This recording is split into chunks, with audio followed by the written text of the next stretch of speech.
નમસ્કાર મિત્રો, આજે હું વાત કરવા જઈ રહી છું એક એવી શક્તિ વિશે જે દુનિયાને ઝડપથી બદલી રહી છે. તેનું નામ છે કૃત્રિમ બુદ્ધિ એટલે કે આર્ટિફિશિયલ ઇન્ટેલિજન્સ. એક સમય હતો જ્યારે મશીનો માત્ર માણસના આદેશનું પાલન કરતી હતી, પરંતુ આજે એ જ મશીનો શીખે છે, વિચારે છે, નિર્ણય લે છે અને ઘણી જગ્યાએ માણસને મદદ પણ કરે છે. આ જ તો છે એઆઈની સાચી તાકાત. આજે જ્યારે આપણે મોબાઈલમાં અવાજથી સર્ચ કરીએ છીએ, કોઈ ભાષાનો તરત અનુવાદ કરીએ છીએ, હોસ્પિટલમાં રોજનું ઝડપી નિદાન થાય છે અથવા ખેડૂતોને પાક વિશે યોગ્ય સલાહ મળે છે, તે ક્યાંક ને ક્યાંક એઆઈ કાર્ય કરી રહી હોય છે.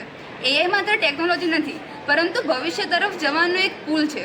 તે શિક્ષણ સરળ બનાવે છે, ઉદ્યોગોનું વધુ કાર્યક્ષમ બનાવે છે, ટ્રાફિક નિયંત્રણમાં મદદ કરે છે, અવકાશ સંશોધનને આગળ ધપાવે છે અને માનવ જીવનને વધુ સ્માર્ટ બનાવે છે. પરંતુ દરેક શક્તિ સાથે એક જવાબદારી જોડાયેલી હોય છે.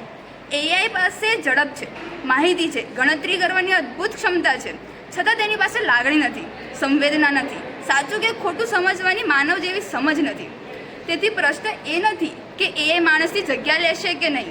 સાચો પ્રશ્ન એ છે, શું આપણે એઆઈનો ઉપયોગ સમજદારી અને જવાબદારીથી કરી શકશું? મશીન વિચારી શકે છે, પરંતુ સપના માત્ર માણસ જ જોઈ શકે છે. મશીન જવાબ આપી શકે છે, પરંતુ મૂલ્યો માત્ર માણસ જ આપી શકે છે. અને મશીન કામ કરી શકે છે, પરંતુ નવી દુનિયા બનાવવાનો વિચાર માત્ર માનવના જ મનમાં જન્મે છે. ચાલો એઆઈથી ડરતા નહીં, તેને સમજીએ, શીખીએ અને માનવ કલ્યાણ માટે આજે તેનો ઉપયોગ કરીએ છીએ. કારણ કે ભવિષ્ય એઆઈ નથી, ભવિષ્ય એઆઈ સાથે આગળ વધતા સમજદાર માનવનું છે. ધન્યવાદ.